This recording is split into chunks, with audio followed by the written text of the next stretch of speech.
Fala galera! No último vídeo eu perguntei se o pessoal queria que eu continuasse com os vídeos de história e a grande maioria das pessoas respondeu que sim. E aqui estamos nós com mais uma edição e dessa vez falando sobre o episódio mais fodarástico da história. E se você não gosta, eu achava chato estudar essa porra no colégio, cara, me dá 15 minutos que eu vou te provar do porquê que essa parada é tão irada. Então sem mais enrolações, bora começar essa porra. Bom, a Revolução Francesa foi de fato um dos fatos mais importantes, um marco na história. Tão importante que em qualquer lugar que você procurar, você vai encontrar ela como um marco da passagem da Idade Moderna, que era onde tinha o sistema dos reis, o sistema feudal e tal, para a Idade Contemporânea, que é a que a gente vive hoje em dia, onde começaram as repúblicas e tal, essas coisas aí que a gente já sabe. Então, para entender a Revolução, você primeiro precisa entender o que precedeu isso. Qual era o cenário, quais eram os fatores que influenciaram. Uma revolução não é um negócio simples de fazer, tá ligado? Não é igual a maior parte das pessoas pensa que é só pegar uma arma e partir pra rua, tá ligado?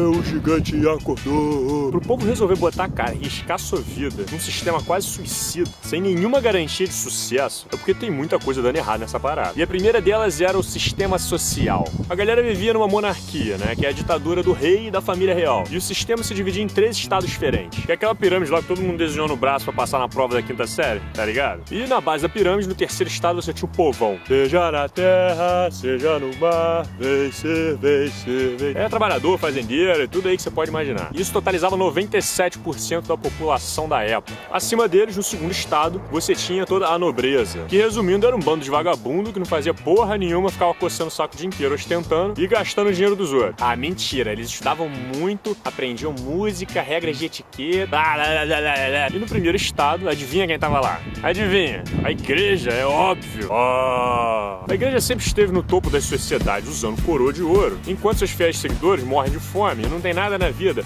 além de uma promessa de morte. E acima de todos, na ponta da pirâmide, estava o rei absolutista, que dava a última palavra sobre tudo e tinha o poder para decidir qualquer coisa. E aí rolava uma extrema xenofobia entre os estados. Pô, não me encosta em mim não, seu verme de sangue vermelho. Mas esse era o menor dos problemas. Difícil era saber que você ia trabalhar a sua vida inteira, pagar 1 zilhão de impostos todos os dias, para sustentar um monte de vagabundo lá no palácio do rei, né? Porque o 1º e o 2º estado não pagavam nenhum imposto, além de todos os privilégios que eles tinham. Pensão de governo, festa, roupa, joia. O deputado não tem o padrão de vida de um cidadão comum. Ele é padrinho de casamento, ele é padrinho de formatura, ele tem despesa extra, ele tem bases eleitorais, ele tem convites. Então, eu duvido quem sobreviva com o salário de 11, 12 mil reais. Legal, hein? Maneiro, hein? Mas pensa comigo, se esse motivo fosse suficiente para você gerar uma revolução, igual a francesa foi, isso já teria acontecido em vários países da Europa, porque todos eles viviam sob esse mesmo sistema monárquico. E agora que os fatores mais importantes começam a entrar em jogo, existe um elemento necessário, extremamente importante, para que mudanças aconteçam. E parece que as pessoas ignoram completamente esse fator. Você precisa ter uma proposta de mudança. Você precisa saber o que fazer depois que você concluiu o seu objetivo. Você tem um plano, tem um projeto. Vamos derrubar o governo! Tá, mas e depois? O que você vai fazer? Depois... sei lá, depois a gente vê. E a Europa naquele momento estava transbordando propostas. Vários filósofos iluministas já estavam publicando suas ideias novas em livros, em artigos, fazendo palestras pela Europa, estavam influenciando as camadas populares inteiras com suas ideias de liberdade e direitos naturais do homem. E eu nem vou me aprofundar muito nisso porque eu já fiz um vídeo falando sobre isso. Ó, se você não assistiu, dá um pause agora nesse vídeo, assiste aqui, depois que você terminar você volta e aí você continua assistindo esse, porque, porra, você precisa ter muito claro na sua mente o que são as ideias iluministas, pra você conseguir entender direito quais foram as ideias que nortearam a Revolução Francesa, beleza? Então, continuando com os fatores principais que mudaram o rumo da história. Uma coisa é óbvia, para uma sociedade hierárquica funcionar direito, ela precisa ser liderada por um bom líder, certo? O problema é que o rei era tudo de oposto que um bom líder teria. Tá ligado aquele gordinho excluído da sala que fica no canto falando sozinho? Sofre bullying até do inspetor do colégio? Então, esse era o rei. O rei Luís XVI era um cara tímido, sem graça, sem iniciativa nenhuma, altamente influenciável. Eu tive uma brilhante ideia. Não, acho que não, cara. Senta lá, senta. Você tem razão. E só queria saber de comer, enquanto o povo passava fome.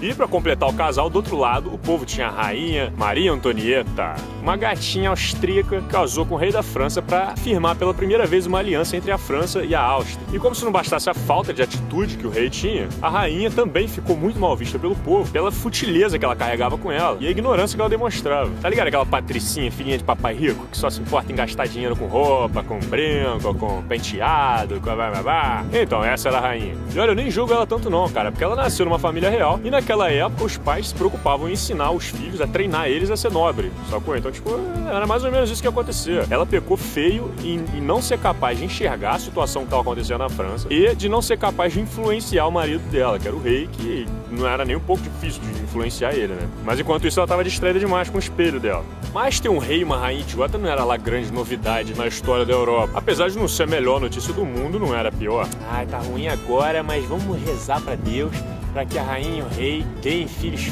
férteis e fortes para reinar no futuro. Tá, mas cadê os herdeiros? A galera fez aquela festa de casamento medieval, ultramilionária. E depois da cerimônia foi todo mundo pra aquela expectativa do RedTube medieval, tá ligado? Geral querendo ver os resultados do coito nacional rolando. E aí a primeira noite rolou e nada. E a segunda noite rolou e nada. E a primeira semana, nada. E aí, meu amigo, se a galera faz fofoca hoje, imagina na época que não existia televisão. O reino inteiro já começou a entrar em pânico, achando que o rei era gay, achando que ele era broxa. Começaram a inventar música de paródia, fazendo piadinha com o rei, tá ligado? Faziam desenho nos muros de Paris. Ou seja, o cara que já não tinha moral nenhuma virou piada nacional da França. Investigar isso a fundo. Foram descobrir que o cara tinha fimose. Por isso ele não conseguia transar. Pra quem não sabe o que é fimose, bota no Google aí, dá uma olhada. Eu não me responsabilizo pelo que você vai encontrar. Mas é isso aí, ó. Mas enfim, fizeram a operação. Depois o rei e a rainha foram lá e conseguiram ter o bendito do filho. Mas aí já era tarde demais, meu irmão. Aí a galera já tinha canção de A a Z, contando as histórias dos fracassos na cama do rei e por aí vai. Você acha que isso foi suficiente pra já causar uma revolução? Não. Pera aí que tem mais. Naquele século, a população da França aumentou, tipo, absurdamente. Teve um índice de aumento de uns 8 milhões de pessoas. E seria ótimo se a agricultura andasse bem também para alimentar tantas bocas, certo? Então, professores de história e curiosos de plantão, fiquem espertos, porque isso é uma informação que pouca gente sabe. A parada é que a Europa passava pelos invernos mais rigorosos da história.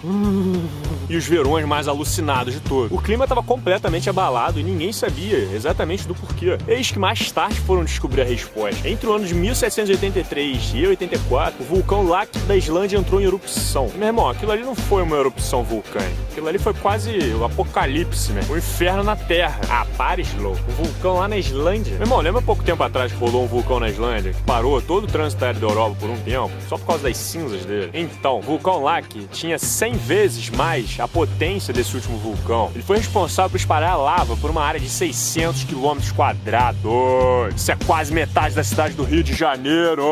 Meu Deus do céu. Ele tava arremessando 17 megatoneladas de enxofre na atmosfera a cada 3 dias. E ele ficou ativo por mais de 8 meses. Cara, é muito gás. Foi gás suficiente para cobrir a atmosfera da Europa durante bastante tempo e alterou radicalmente o clima da época, fudendo com todas as plantações, fazendo intoxicação, enxofre, chuva ácida nas paradas, tá ligado? A camada de nuvem de cinza diminuiu a temperatura no inverno, fazendo invernos mais rigorosos ainda e os verões mais enlouquecidos. Ou seja, a coisa tava feia. Muita fome, muita gente morrendo, o clima muito doido. Bom, mas pelo menos o rei cuidasse bem da economia, tomasse as atitudes certas, as coisas poderiam melhorar, né?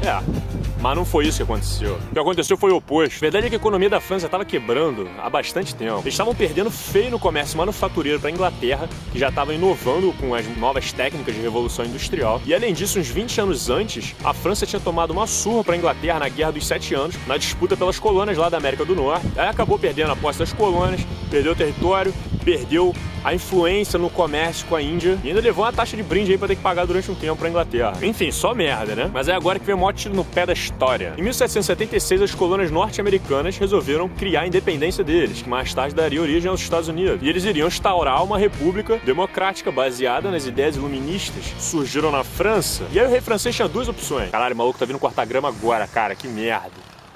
Você pode investir 2 milhões de libras para dar abrigo e comida a 7 milhões de franceses por um ano. Ou você pode ir lá e investir essa grana numa guerra para ajudar a independência americana. E adivinha o que o rei decidiu? Óbvio, foi lá querer se vingar da guerra que eles perderam no passado da Inglaterra e foi se meter numa guerra que nem era deles. Os quebrando economicamente, todo mundo nas ruas falando que o rei era broxa, as ideias iluministas batendo na cabeça de todo mundo, superlotação e mudança climática e todo mundo passando fome. Haha, Inglaterra, agora você vai pagar pelo que você fez no passado. Vou me vingar de você.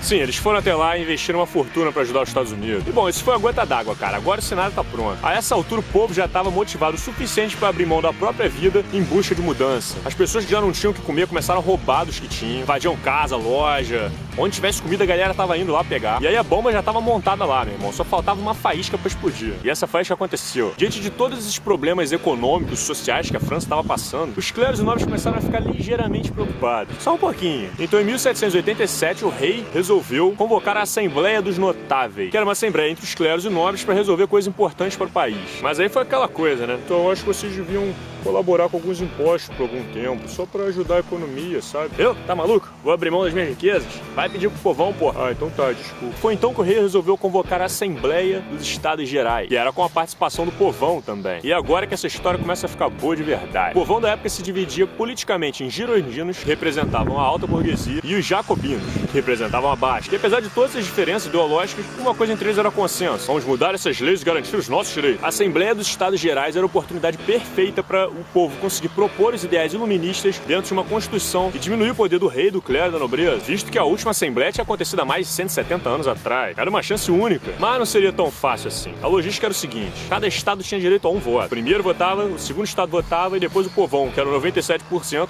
votava também uma vez. E aí é óbvio que a nobreza ia se juntar com o clero e eles sempre iam ganhar a porra das votações. Mas mesmo assim o povo tinha muita esperança nessa Assembleia. E eles tinham uma carta na manga. Essa carta na manga se chamava Maximilien Robespierre. Robespierre era um jacobino que tinha todas as características que uma pessoa perigosa tem. Ele tinha fanatismo, aparência, carisma, lábia e inteligência. Robespierre foi até a Assembleia como deputado representando o povo e munido de um monte de ideias iluministas para atacar na cara do rei. E comece a Assembleia. E discussão ali, discussão aqui. Nós exigimos que o primeiro e o segundo estado paguem impostos também. E o rei veio com a sua incrível e burra proposta e falou: a solução dos nossos problemas é aumentar os impostos em cima do terceiro estado. Que? Isso o povão enlouqueceu, meu irmão. Cara, eles não iam aceitar nunca uma proposta dela. E ao mesmo tempo os clérigos e nobres estavam tentando usar a Assembleia para diminuir ainda mais o poder absolutista do rei, igual tinha acontecido na Inglaterra um tempo atrás. O poder do rei deve ser limitado. Meu irmão, quando Luís XVI começou a perceber que a coisa tava ficando feia, ele teve mais uma de suas brilhantes ideias e decidiu fechar a Assembleia pro povão. A galera bateu de cara na porta quando chegou lá. Engraçado, isso me lembra alguma coisa bem recente, né? E aí sabe o que o terceiro estado fez quando chegou e deu de cara na porta? Quer saber, meu irmão? Foda essa porra aí, ó. Vamos fazer a nossa própria Assembleia. Quem vai ficar de fora são eles.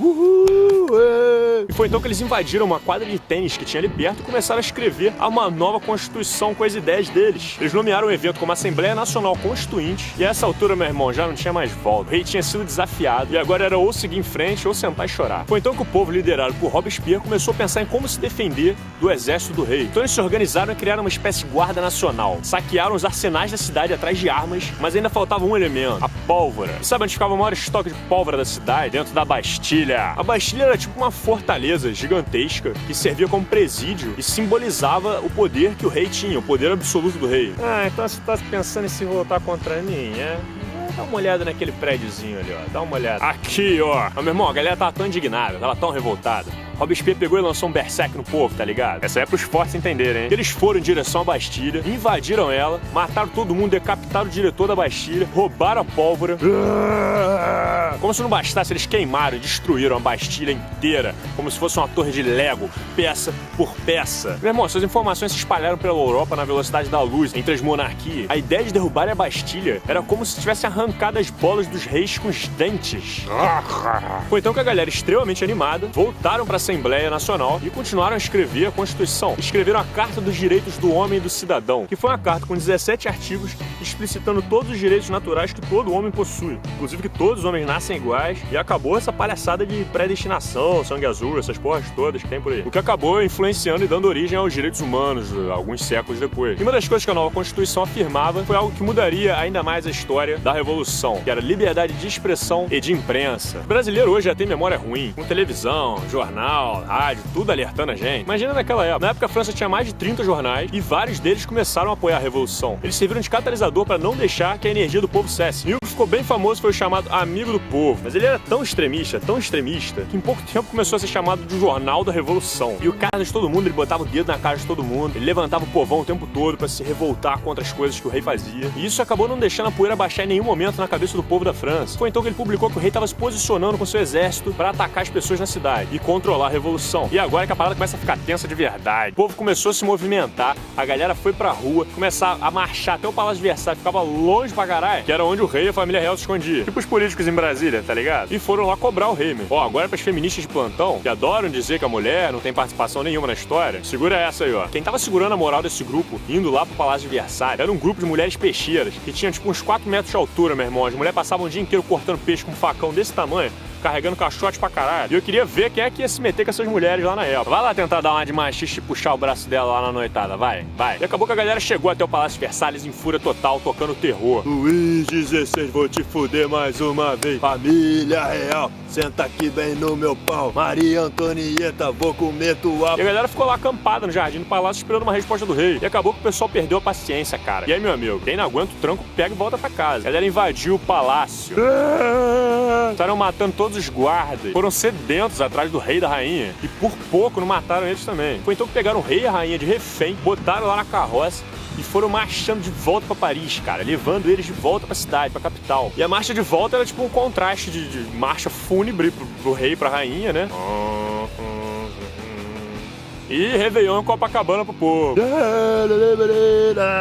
Chegando em Paris, o rei foi perdendo toda a moral dele com o povo, que ele já não tinha muita. E foi colocado quase como um escravo pra assinar todos os papéis da nova Constituição que o pessoal tava produzindo. Aqui, Luizinho, assina esse aqui pra gente hoje, ó. E essas novas leis iam reduzindo cada vez mais o poder do clero e dos nobres e elevando os poderes do povão. Foi então que o rei teve a brilhante ideia de tentar fugir pra Áustria, que era onde estava a família da rainha. Pedir ajuda pro sogrão pra tentar recuperar a França. Olha aí, enquanto isso você tá julgando teu genro aí porque ele não é rei, ó. Ó a merda que pode dar. Foi então que eles tentaram fugir na espreita numa noite, numa charrete, e o cu não passava nem uma agulha. Vê se tem alguém vindo aí, vê se tem alguém olhando aí. Mas foram pegos poucos quilômetros da fronteira e mandados de volta pra Paris. Ah, voltou pro ponto zero? Ponto zero não, meu irmão, ele voltou pro ponto menos 200 pra Paris. Agora, as poucas pessoas que apoiavam ele, viam ele como um traidor total, e que ainda tinha esperança de querer retomar o poder e voltar à monarquia, percebeu que ele tava deixando o país ali na mão dos revolucionários e, ó, foda...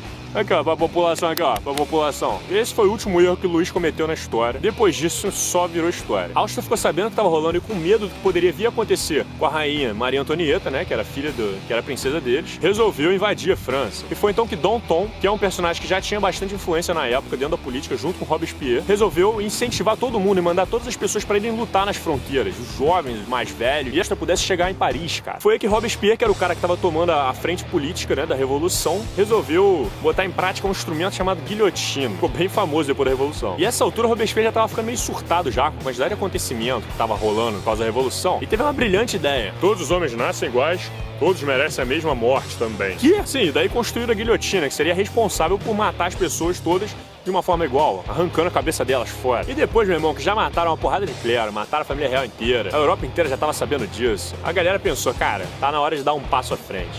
Vamos acabar logo com esse negócio de monarquia e vamos começar uma nova história na França. E como se derruba uma monarquia, destruindo o símbolo principal dela. Foi então que numa tarde ensolarada de Paris, levaram o rei pra guilhotina, na frente de todo mundo. Olha isso, cara, há pouco tempo atrás existia um universo, uma barreira entre o povo e os cleros e tal, e agora o povo já tava botando o rei ali na frente pra cortar a cabeça dele na frente de todo mundo. E, meu irmão, na hora que a lâmina desceu e a cabeça rolou, a realidade já era outra. Foi nesse momento que caiu a ficha de que a Revolução tinha marcado a história pra sempre. E a essa altura, as guerras das fronteiras estavam começando a ser mais controladas. Eles estavam começando a conseguir combater os exércitos dos países vizinhos, graças à ajuda de um militar que chegou a ficar muito conhecido na nossa história atualmente. O cara mais conhecido como Napoleão Bonaparte. E com menos pressão vindo das fronteiras, facilitou que as coisas começassem a se tornar mais estáveis. Mas isso, a Revolução se acalmou bastante, a ordem foi assumida por grupos mais equilibrados, que não era muito difícil ser mais equilibrado que Robespierre, né? E as coisas só começaram a se agitar de novo quando um novo homem resolveu assumir o poder, mais conhecido como Napoleão Bonaparte, dando origem a uma nova fase. Mas aí é papo pra outro vídeo, beleza? Bom, então é isso. Muito obrigado por ter acompanhado até aqui.